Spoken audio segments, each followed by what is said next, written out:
today's aims are we're going to be looking into Introduction to Bookkeeping Unit. There, you're going to find one of the biggest unit in your level qualification, level 2 qualification. And this is the one, it's going to be like the size of the book. When you look at it, it's the biggest size book compared to everything else. But the contents are absolutely basic when it comes to double entry, but without that knowledge, you won't be able to go anywhere further.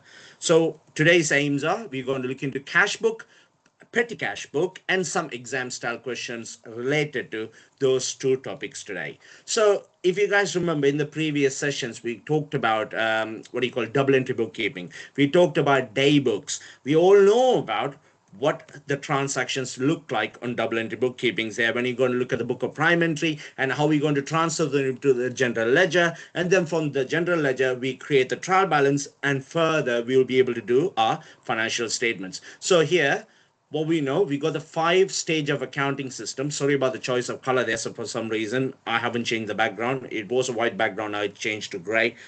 We have financial transaction, financial documents, books of prime entry, ledger accounts, and trial balance. So we have looked into the day books, which are your books of prime entry. And also we looked at the ledger account when you've done your double entry. But when it comes to Cashbook is kind of a special type of book. In a way, it acts as book of prime entry and also could be part of your double entry. Sometimes Cashbook stay as just a book of prime entry, but sometimes it can be perceived as the part of the double entry. That means once you make an entry there, you only have to make a secondary entry somewhere else. So it is the part of the either debit or credit of your double entry there. So here in this scenario, the Cashbook has two separate sides. One of the sides is going to be called the receipt sides, where all the money is going to be coming in, and the payment side where the money is all going to go out.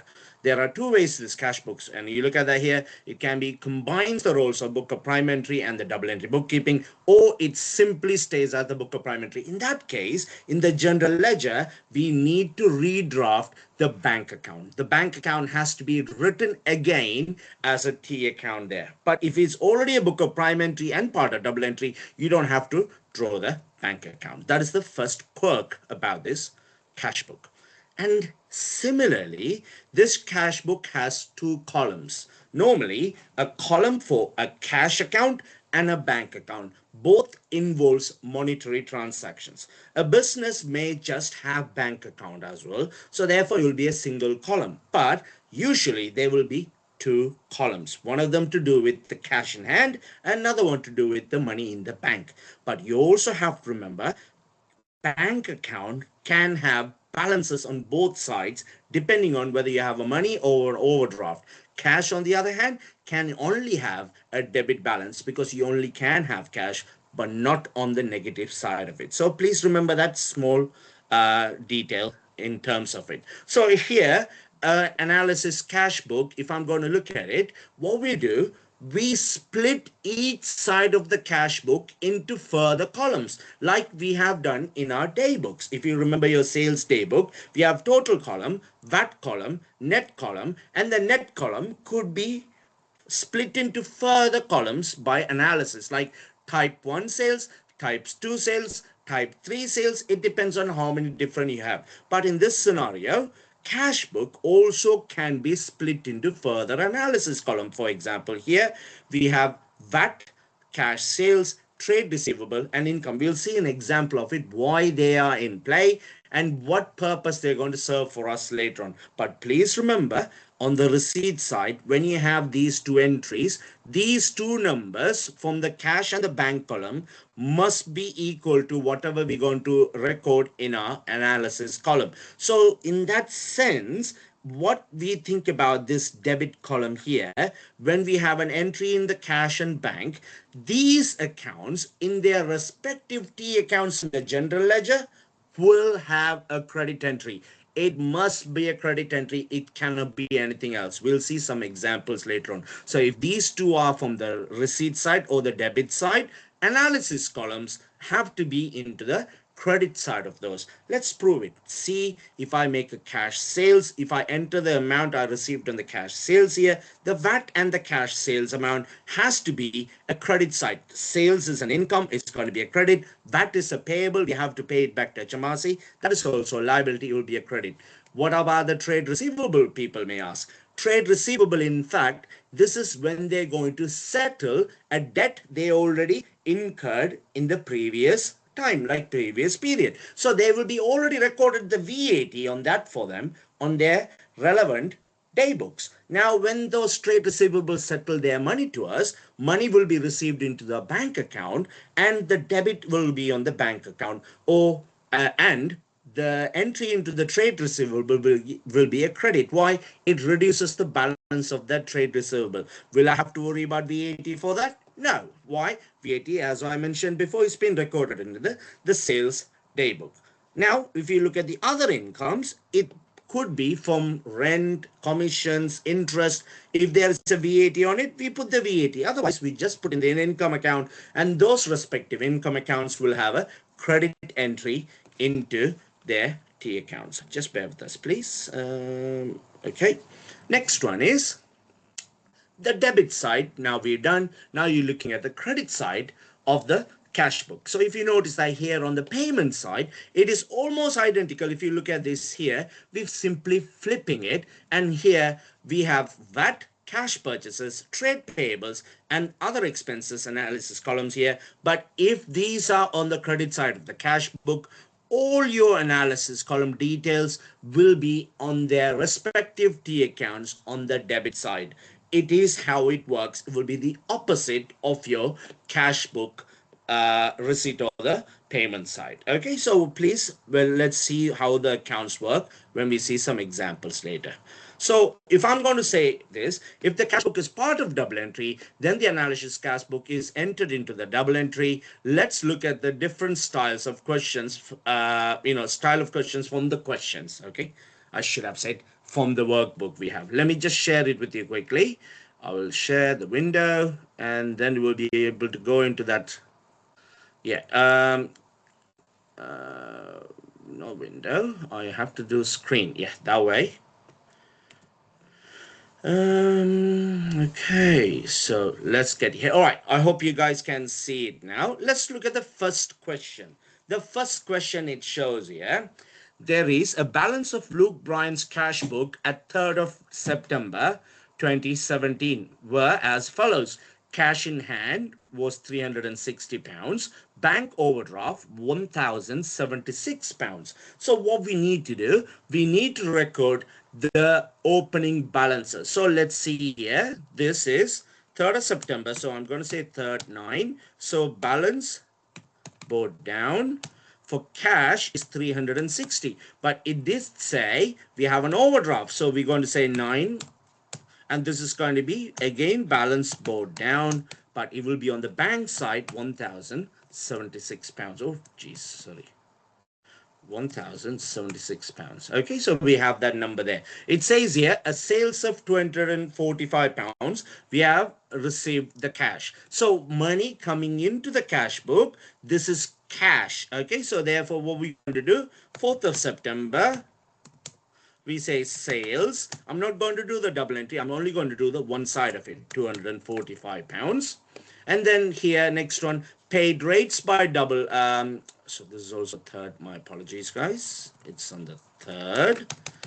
Now, 4th of September, we paid rates and it paid by direct debit. It's going to be going out of the bank account, so further into the overdraft. Received a check of 1,160 from Ahmed Limited, a trade receivable in full settlement of the debt. So here, 5th of September, we received name of that Ahmed Limited, and then we were going to say £1,160. This, it will be a debit side of the bank account. Now paid wages by cash. So here we're going to go back in here. The date is going to be 8th of September.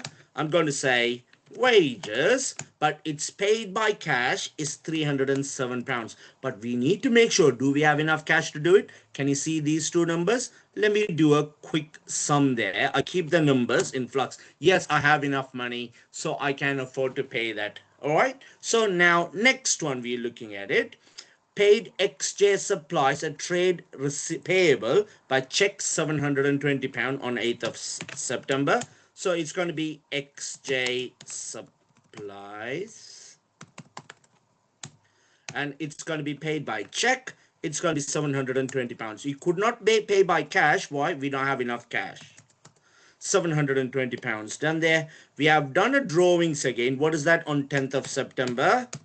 Drawings, money going out of the bank account by a check. Luke Bryan taking further money out, £500, and paid rent by check. So again, we paid another rent, not the another rent. It's before it was rates. Now it's going to be rent, and that is going to be how much? £525. We have got all those the numbers now. So what we're going to look at it quickly. The above transactions been entered into the cash book. Balance the cash book columns on the 10th of September 2017 and bring the balance board down on 11th of September on 2017. So they're not registered for VAT. How would you do it? So let's go back here. Let's do this column as my total columns. So these columns will be my totals. So let's say here, I'm going to total this side, and this one is going to be equal to that number. And this is going to be my 10th of September balance carried down. And it's going to be equal to that minus that number. It's 298. And 11th of September balance board down figure will be the same as that number. So that is my balance board down. But on the other hand, here the credit side is higher than the debit side. So we do the calculations the opposite way. So let's start with, this is the amount, it's 3,138. So 128. This is the whole of that balance. Here we're going to have on 10th of September again, balance carried down, and it's going to be equal to that minus that figure, which is £1,968. So we're going to have similarly here a balance carried down figure or balance board down figure of £1,968. Basically,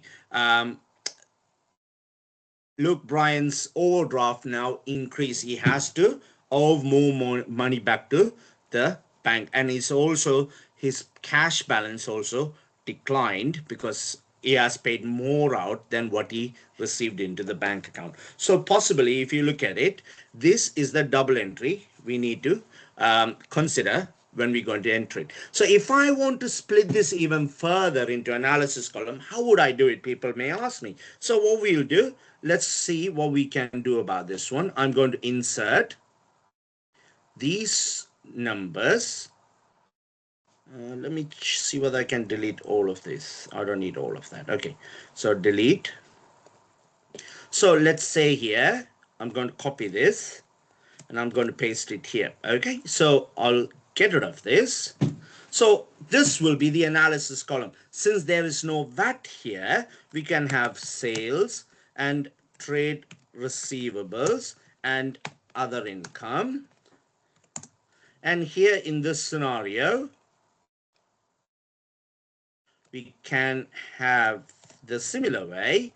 We can say here, purchases. Did you have a purchases? No, it's no purchases here.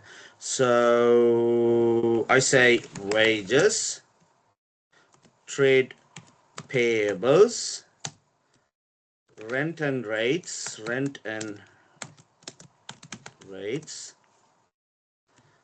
other. Okay, so let's say here, how would I do it? So here, this sales will be entered in 245. In this one, no, hold on, can't be. So they have to be all numbers. Let me change the format to numbers. These are all numbers. So here, sales 245. Yeah, because it's going to decimals. Let me change to numbers. It's easier if I just do numbers. Numbers, no decimals. No decimals. Okay, so here Ahmed Limited is 1160, and in this scenario, the rates is going to be £307. Wages is 390. Yeah, sorry about that, guys. The numbers have now changed. I have to adjust for that again, so bear with us. I'll find a way I can do that quickly. Cash, Why are you because changing my yeah, right? the formula changes. Yeah, that's right, absolutely. So And why are you let's. changing your numbers around? You've got your wages incorrect as well. Is it? Oh yeah, it's gone to £307. It's going to be £390. Well spotted. Let's do that again. So here, let's do the total. So this total is going to be equal to that number. And yep, £215. And this scenario is going to be equal to that number. Yep, balance carry down. And this is going to be equal to that number. And here, this is going to be equal to that number. Yeah, we got back in there eventually. Good. So let's see the next number here. The rates is going to be £307. The wages is going to be £390. Exchange supplies £720. Drawings £500, and rent is £525. So all of these numbers we can see here. So if I do that, it works out the total number. Let's do a little bit further. Yep. And here, let's do a subtotal as well. Let me do this right. Control Z. So, okay, that's good. All right. Now, we got the numbers all working now. But what you now know, these accounts will be on the sales account on the credit side. So this will be a credit into the sales account, and this one will be on RLCA on the credit side of it. And these ones will be on the wages accounts will be a debit entry. This one will be a debit entry. This one will be a debit entry, and this one will be a debit entry into the relevant account. Wages is an expense. Trade payable liability, we're reducing that when we're paying our suppliers. It will come down. It has to be on the debit side. Rent and rates both are expenses. Drawings is the opposite of capital. So all of these entries will be a debit entry, and these two will be a credit entry. So this is how the analysis cash book will get recorded when we're going to post that into the general ledger. We will not bother about these balances. These ones stay in that book of prime entry and then eventually go in the trial balance, as cash account will be £215 and the bank account will be a credit balance of £1,968. This is the one style. And this is another style of question you may see in there. So here, let's see. It says there, you are the account assistant at Cooper Limited. One of your duties is to write up the cash book. The balance board forward are £521 cash debit. Bank is £1,155 debit on the both of them. So I have already done those two numbers here. Let's say here, I will say balance board down. This is the number I'm going to start with. But then they're also saying here, you need to record the following two receipts for cash payments and three bank payments into the credit side of the cash book shown below and total each column. So what we now have to do here, all these numbers needs to be entered there, and let me quickly put that as number. And then also please remember, guys, it's a habit. Normally it does not show you the decimals. I will try to do the decimal because in the exam they will tell you decimals is going to be an intriguing factor there. You must learn to do that. It's a creature of habits. You normally do that. Then there you look at it. People say, oh, hold on, why it says receipts? It's that, does it mean money received? No, it's not. This is the till receipts you get when you pay for something. If you go to a supermarket or you go to the petrol station, when you pay for it, you get a receipt when you make a cash payment. This is what that receipt is about. Okay, so this is not the receipt means receiving money. It's not this. Okay, so in this scenario, the first one is receive cash with thanks for goods bought from Cooper Limited, a customer without a credit account, and this one from Thorpe and Co. So what is this for? This is for goods board. So here we're going to say here cash purchases. So here, how much we paid? We paid cash. We paid £96, and this £96, £16 of that is going to be VAT. Cash purchase is going to be £80. This is how we're going to split it. Next one here, in the brackets, we will say Thorpe. You don't have to do that in the exam, it will be automatically. And then again, purchases now, and instead of here, we have Rojas. Rojas is £144. Again, you paid by cash. So the VAT is £24 and cash purchase is £120. Now, third part is, now you see Melia Limited, a trade payable account, 150 there. So we're going to write here Melia Limited. In the brackets, we'll say TP, trade payables. We paid by bank, £755.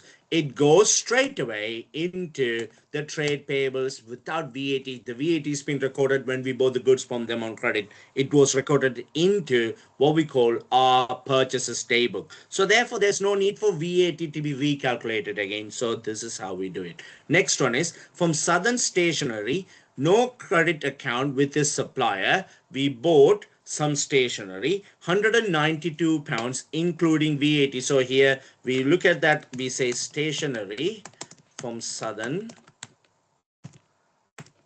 and how much we paid for it? It's £192. To find the VAT, divide this number by 6, £32, and stationery account will have that number times 5 or minus that. It's either works fine. So here I'm going to times this by that number by 5, £160. If you add these two also, we get that number there. And the last one, we have another company called Watson and Co. It is trade payables, and the amount we paid for them is £1,750, £750, and we'll get here that number now. So what we'll do, we will total all of these columns. So let's go here, total, and we'll do all the way there, and we found all the totals of those columns, how much they were spent. Now we have done all of that here. Now let's move on, trying to find what they want us to do with the debit side, which is the receipt size there. There are 2 bank receipts and 1 cash receipt to be entered in the Cooper Limited's cash book there. So the bank receipts are Spain Limited, a credit customer. So we're going to say here Spain Limited, not Spain, Spain Limited trade receivable. How much we receive from them? £840. No VAT involved here. £840 it is. Now let's make sure I put the decimals for them. Number. So decimal comes up there. Bromfields 300. Again, this is a trade receivable, and for the amount of £394, and 394 goes here as well. And the last but the least, F Bridger, it is a cash sales. So here sales F Bridger, the amount was £312. VAT is going to be equal to that, divide by 6.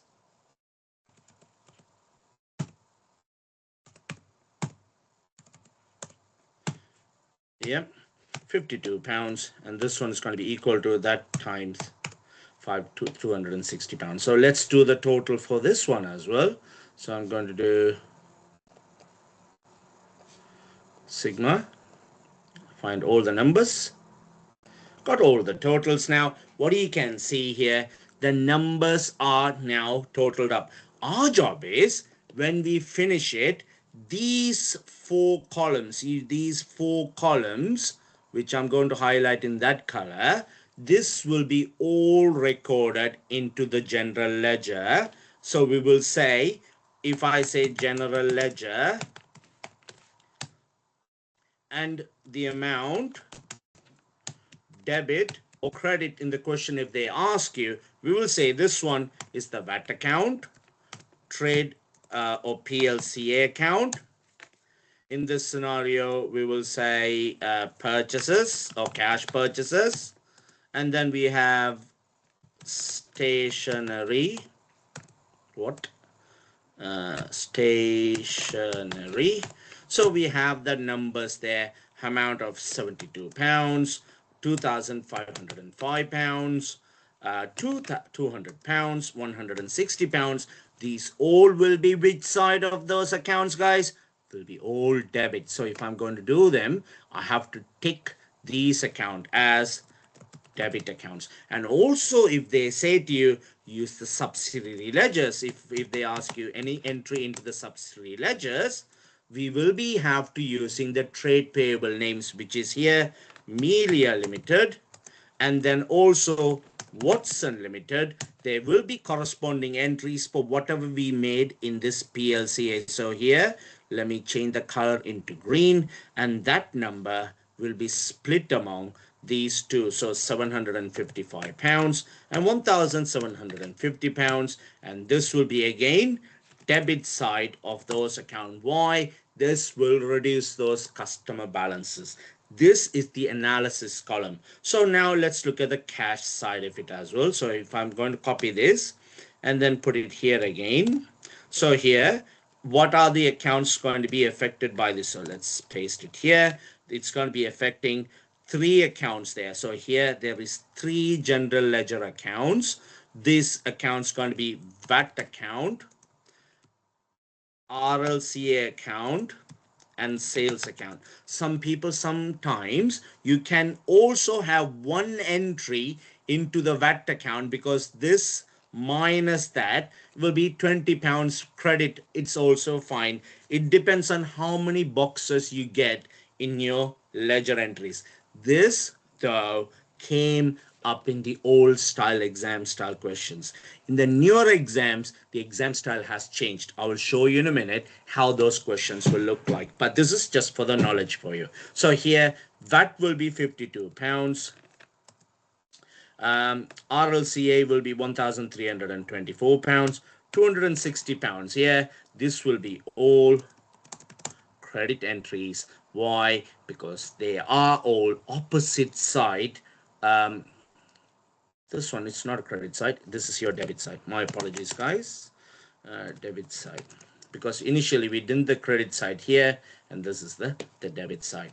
So now they're asking you, using the answers to A and B, which is this and that, want you to calculate the cash balance. So what is the cash balance? Cash balance will be that minus this minus that number. So here the cash number will be equal to that minus that figure, which will be 593, because obviously it has to be a positive number. It cannot be a negative number. Cash can be only amount of money we have in our hand. It cannot be an opposite side. But now look at the bank though. On the other hand, we have 2,389 pounds. Money in and money out was 2,697. I know that for a fact. Straight away, I can think this number is going to be an overdraft. So they tell you, you can have a minus sign if there is an overdraft. So here, the bank is now overdrawn by 308 pounds. Then they're asking you here, what will be the bank balance calculated in D about will be a debit or a credit balance? So if I'm going to think about it, they didn't say what is that. Is that an opening balance or closing balance? If they haven't meant that, it is going to be whatever the balance they mean. It's after the fact. So in this scenario, if it is a negative number, the balance has to be a credit balance there, because that is we are overdrawn. Okay. Now, this is a kind of an extensive question. In the exam, question number 7, I think it's going to be related to Cashbook. In the last 2 papers I have seen online on the AAT website, they are only worth 8 marks. In the past, they used to be worth a lot more. They're trying to take away a lot away from the Cashbook, because they find that it's very easy for some reason, but it is not really easy all the time. So let's look at this question here. They're saying this task is about processing transactions in the cash book. You are the bookkeeper at Morgan Limited, so you are the person who working for Morgan. The amount is shown on the receipts below have been paid today. So that means I paid them, and the transactions are to be entered into the cash book module of your digital bookkeeping system. So here, these are the receipts given to you by these particular traders. So therefore, is that a receipt or a payment? This is definitely a payment there. So I have to choose that option, as this is a cash payment on the cash book. So now they're asking you, what is the general ledger code? I'm going to be choosing from this option, Mobile Training Services. They provided health and safety training for 30 people there for the price of £2,496, which inclusive of VAT. So therefore, I have already paid that. The general ledger code for that one is going to be training 8560. The document number is the receipt number, which is 5746, which will be relevant when somebody auditing it. They will be able to find that receipt there as a proof why you paid Mobin that amount of money. Now, the net amount. So here, you've seen that number 2,496. You're trying to find the net for it. What do you need to do? You have to divide this by 1.2. So here, equal to 2496 divide by 1.2, which will give you the net amount.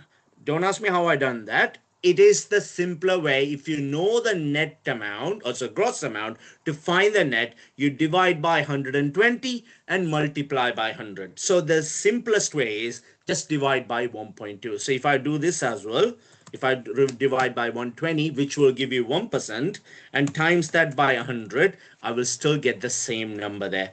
With maths, guys, it will help you to find the shortcuts when you do spreadsheets. Use the spreadsheet knowledge to gain further knowledges into your further qualification. Like when you go to level 3, you will be using spreadsheet day in, day out with your maths unit there. So if you're doing just the bookkeeping units also, learn to use the spreadsheet, because the spreadsheet can be your saving grace for many kind of pitfalls you may face in your accounting profession.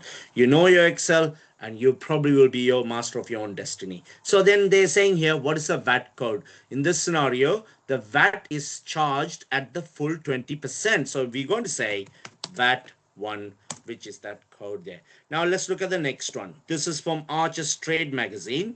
The code for that is going to be subscription, because this is for annual subscription. So the code is 7930, and the document number is 450. The amount is £450 net. Why? There is no VAT charged on that. Zero VAT. It is going to be VAT 0. Okay, and we've done that, all those numbers. Now let's find out at the end of the month, the debit side of the cash book total £5,760.45. Credit side, it's total at £3,567.20. Calculate the bank balance. It's 1 mark for this question, and this, it's straightforward. You got this debit side and the credit side. This minus that should give you, how much is it? So 60.45 minus 3567.20, and that will give you £2,193.25. Again, guys, many a time students use the calculator and then they don't check the settings on the calculator. Please make sure your calculator settings are also properly checked, because if you have problem with decimals, that means you may have set up your calculator in the wrong format. So you probably get 1 decimal or 2 decimal or infinite decimal. Make sure you set your calculator appropriately for this exam. Now let's look at the next type of question. This one I found it in Kaplan's paper. This is another type of question you may see there. This is a task about processing transaction in Cashbook. This contains parts A and B. See, it's only 8 marks here. Fabric Designs Limited received 2 payments as shown in the receipts below. 27th of October and 9th of October. So we're entering them all today. So what is the transaction we're going to do here? The account code is going to be PIN 23, PINS Limited, a credit customer, £3,555. So what we're going to do, we received a check. So we're going to say here, PINS Limited, or you could have says pin 23 in the system. That's how we will enter it. Now what is that amount we received? £3,555 including VAT. But they're trying to confuse you by saying including VAT.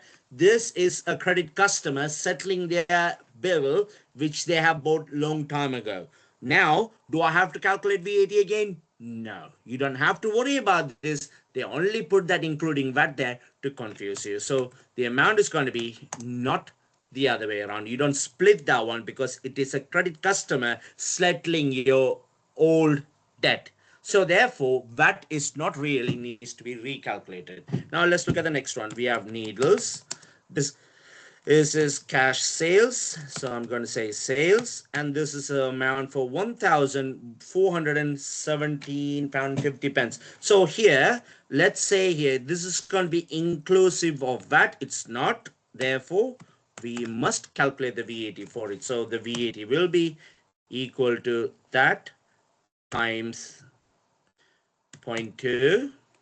And that is your VAT here, and the amount which goes in the cash side of it will be that times 6, or you can add these two numbers together. You should get £1,701. So now we have to balance these. So let's do that numbers here.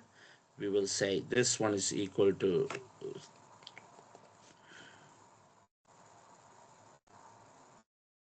those two numbers, and that's also equal to that number. Yeah, okay, so we got the balances. Now we have those two numbers. They're saying here the credit side of the cash book shows the total bank payments of £94,980 and 84 pence.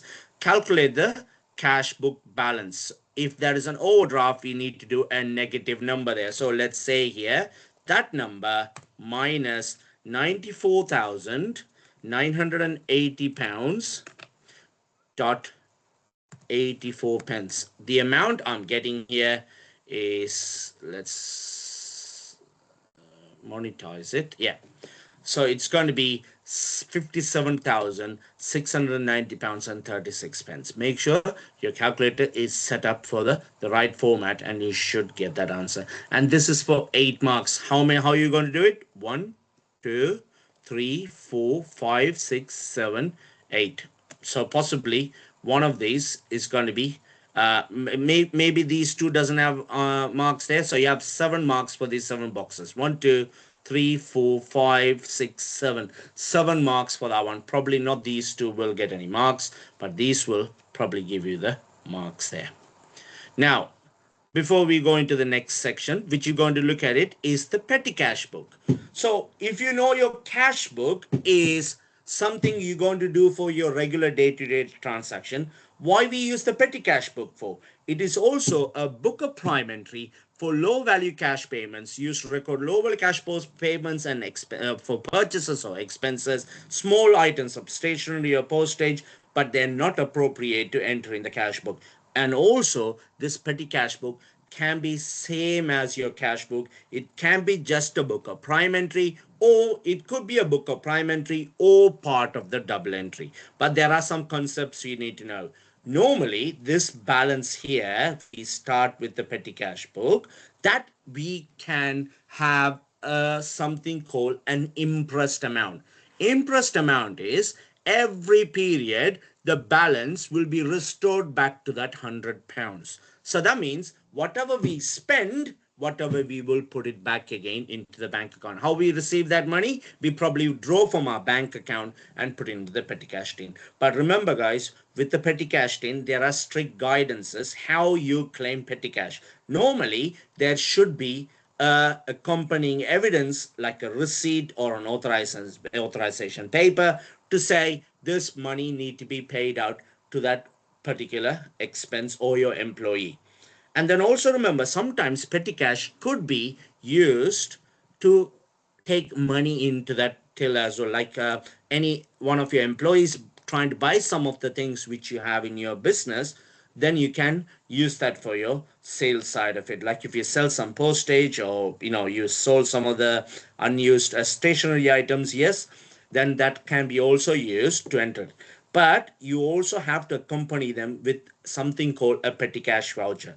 What is a petty cash voucher will do for you? They will replace the cash in your till. So at any time of the place, when you open the petty cash tin, you must have the amount of money and the total number of vouchers value should be equal to the balance you started with. So if you started with £100, you spend £68, that means you will have £32 cash and £68 worth of petty cash voucher. Those petty cash vouchers will be all accounted for, and then they can be filed for 5 years, and then obviously they can be discarded after that. Okay, so the petty cash is also another book of prime entry. So let's look at the questions I have in plan for you. If you don't use the same amount, for example, you have the non-impress system. I have to explain that to you as well. With non-impress system, we will put a fixed amount or any sort of amount what we like into our till. So instead of bringing back to £100, I will say I put £100 back into that tin. So that means it had £32 balance, and we put another £100, we'll have 132 balance. So next month, if I spend more than £100, you have enough money there. But what if I spend less and I keep putting £100 there? It will inflate the value in your petty cash tin. Sometimes it is not suitable if you have a non-impress system, unless you do that for seasonal reasons. So sometimes in a particular month, you think your money is going to be spent more because of certain expenses like Christmas time, or during like a staff conference time, you have to have some extra expenses. Then you can switch to a non-impress system. That means it gives you more money in there, but then you can revert back to an impress system. Impress system. So that is the plan behind petty cash. So let's look at some questions as well. We have 3 questions. We're going to look at it. So here they're giving you similar way. So if you look at that petty cash, it's going to be working same as my cash book, because anything from my analysis column will be entered into the opposite side of their general ledger. So for example, here, if I'm going to split this, if I'm going to draw quickly a line now, so here, if I'm going to say this is my, oops,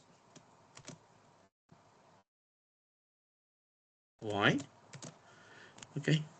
Okay, if I do this, this side is my debit side, and this side is my credit side. Why?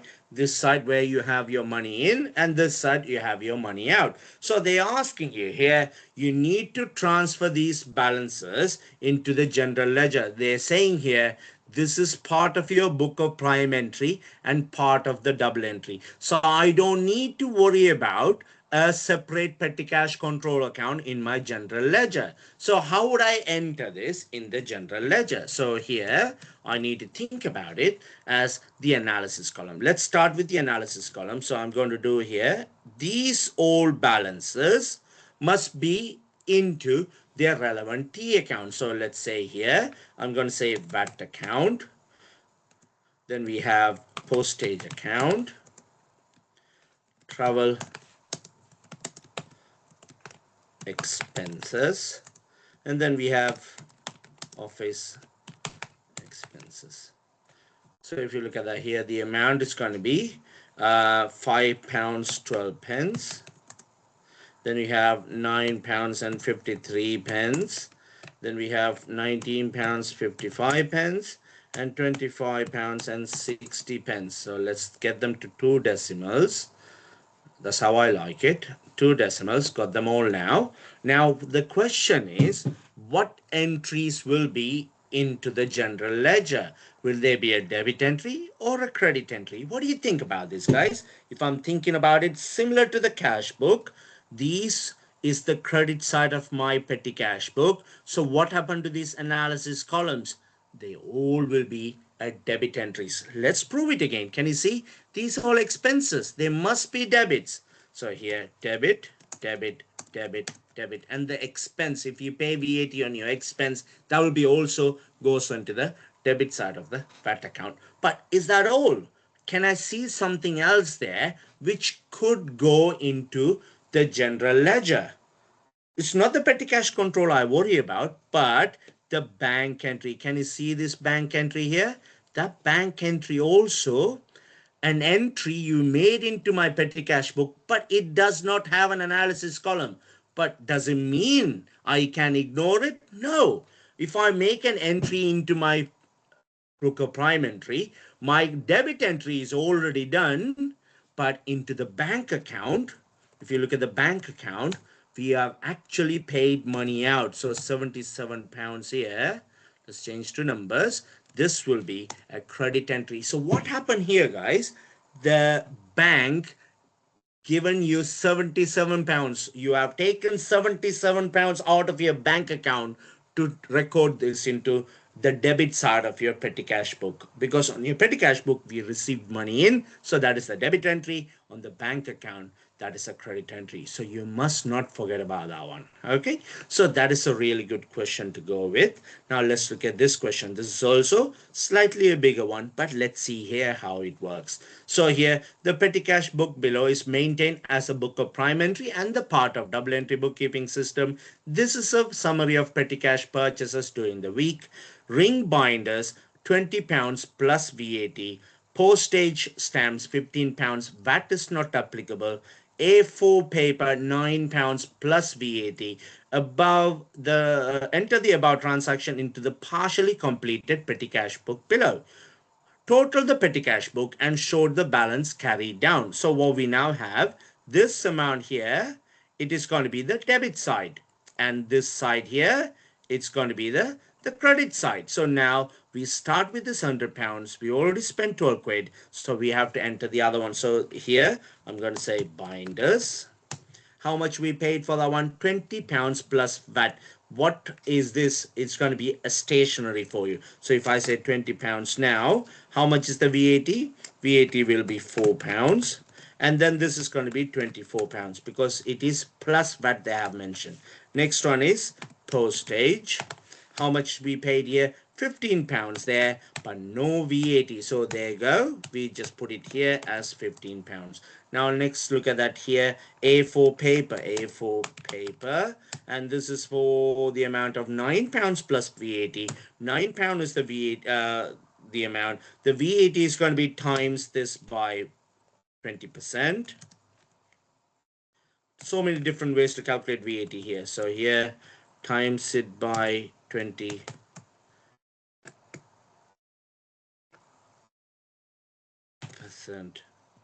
Oh, hold on.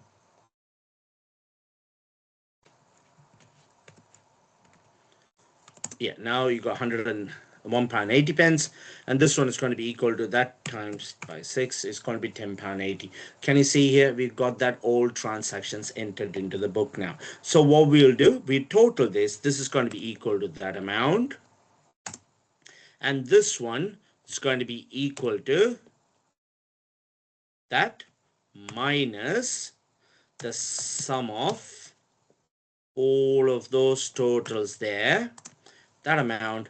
And then here I'm going to do a sigma there just to give you 100 quid back again. So this is what we call balance carried down for this account. So the amount we have left on the petty cash tin is £38.20. So if I want to replace the money back to the impressed amount, I need to make sure I put £61.80 because this is the amount I have spent.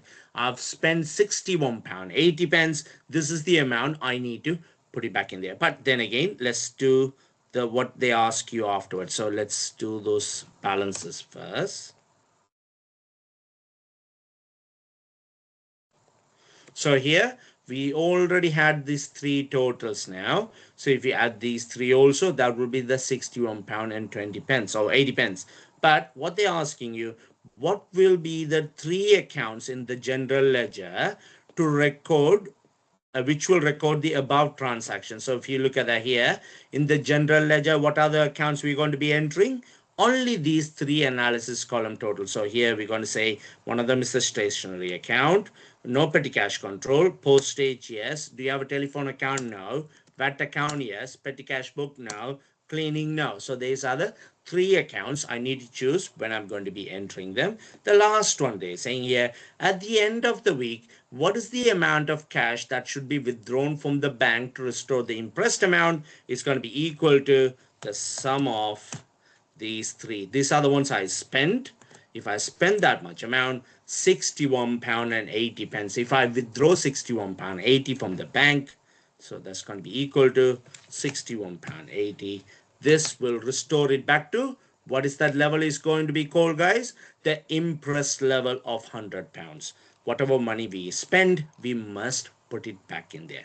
But in the exams, though, this is how that question come up. This one I got it from Kaplan as well, and this is the number they have already given. This is the task, is about processing transaction in the petty cash book. This task contains parts of A to C. Kendall J PLC keeps an analytical petty cash book and withdraws cash from the bank to restore the impressed amount at the end of each month. On the 31st October, there was a one final petty cash payments to be recorded, an amount of £122 and 40 pence, including VAT, that has been paid for staff welfare. Staff welfare, very important thing. Food for churro. Oh yes. Just keep everybody happy. Staff welfare, you know, the magic word the management use most of the time. But let's not go into there. We will say we look after ourselves. Okay, so we'll use that petty cash there to make sure we make that payment. Okay, get my manager to sign that off. £122.40 including VAT. So they're asking you to calculate the net amount and the VAT amount. How are you going to do it? You're going to divide this number by 6. You get the VAT amount, and the net amount is going to be this times 5 and £102. Can you see here? These two numbers will be equal to that number there. It is 2 marks in this question. This is from the Osborne's book. You may find some other exam style questions when you log into the AAT website, when you do the practical assessments there.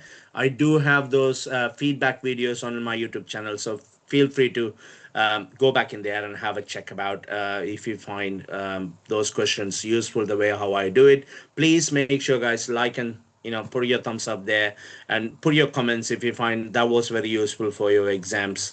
So it's certainly like more practical questions you do, it will definitely improve your fluency with that topic given to you.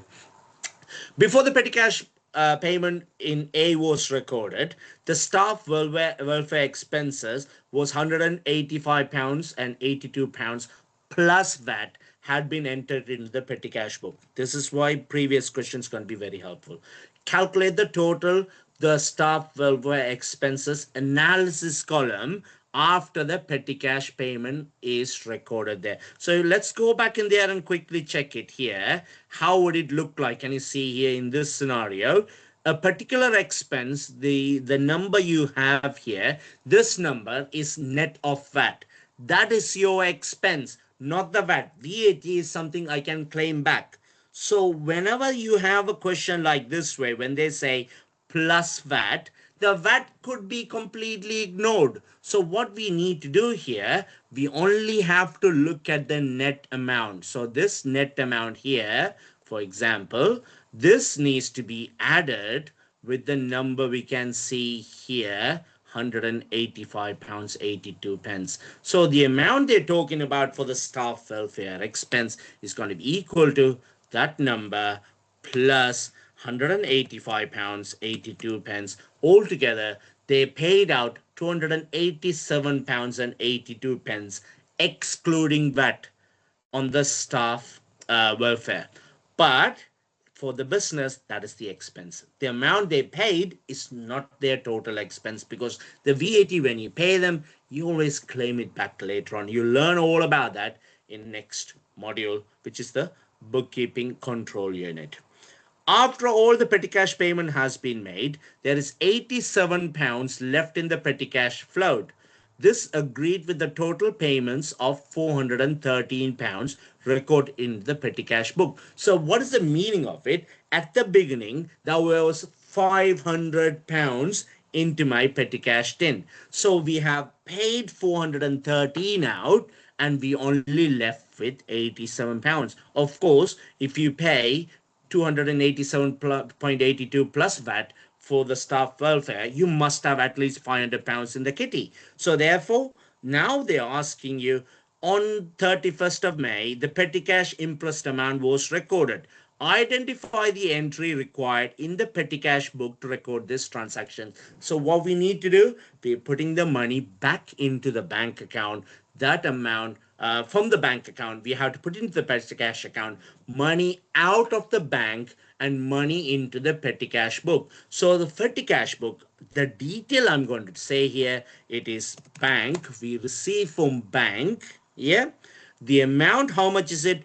413 £413, because that is the whole of that amount. We need the whole amount we spend, we put it back. And what entry in the petty cash book is going to be? Is that going to be a debit or is it going to be a credit, guys? What do you think?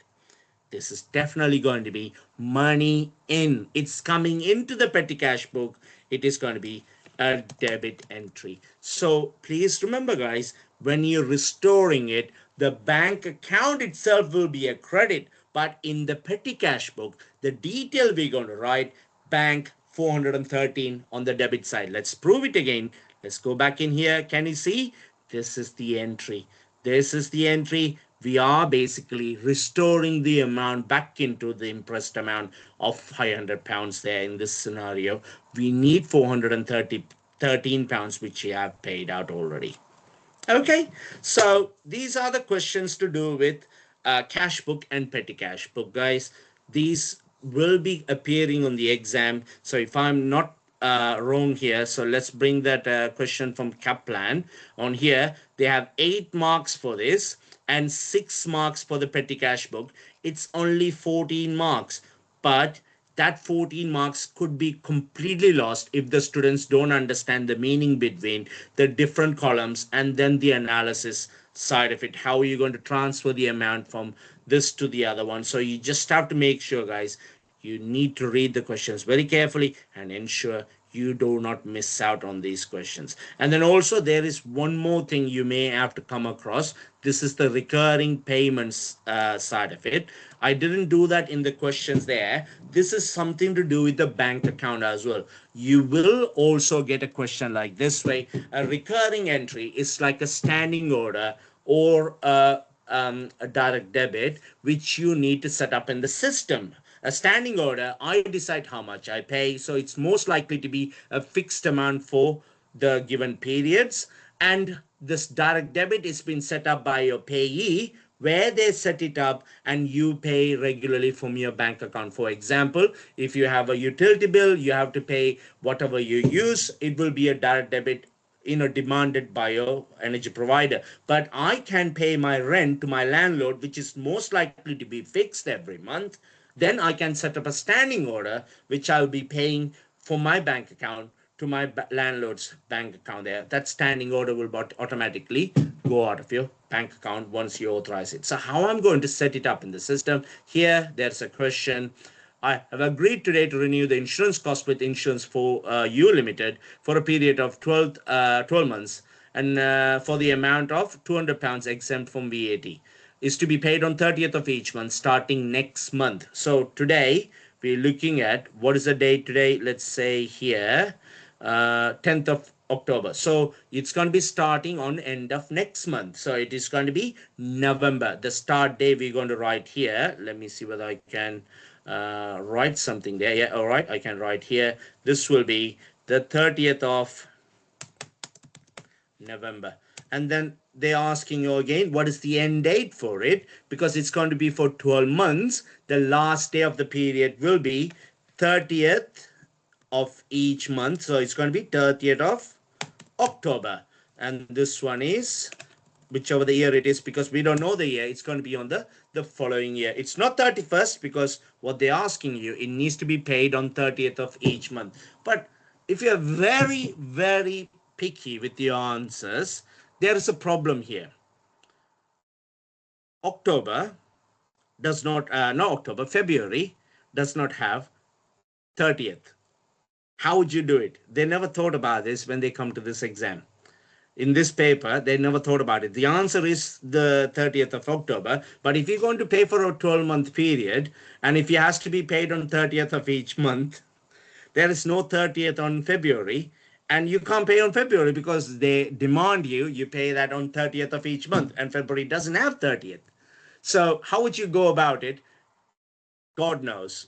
Kaplan never thought about it properly, and they possibly think this may be an error there. But realistically, I'll be pay that on the 28th of February there, and the rest of them I'll pay that on 30th of those months there. Because imagine that I ignore paying that insurance for that month because there is a loophole on it, and you end up losing your insurance. So you don't want to take that risk, do you? So here we go. And the next one is the net amount is going to be £200. And the last one is the VAT code because it's VAT exempted. So we will say VAT 1 here. So this will give you 4 marks there. And then again, look at the frequency. The frequency has to be like monthly. So how often we do it? So how many payments you will do? You'll do 12 payments. They call it the recurrences. Sometimes they ask you the number of recurrences, and sometimes they ask you the frequency. So be ready for these kind of questions here. And yeah, that's about it, guys. The rest of the parts are final. Their general knowledge. You'll be absolutely fine. So I hope you found this session very helpful for you.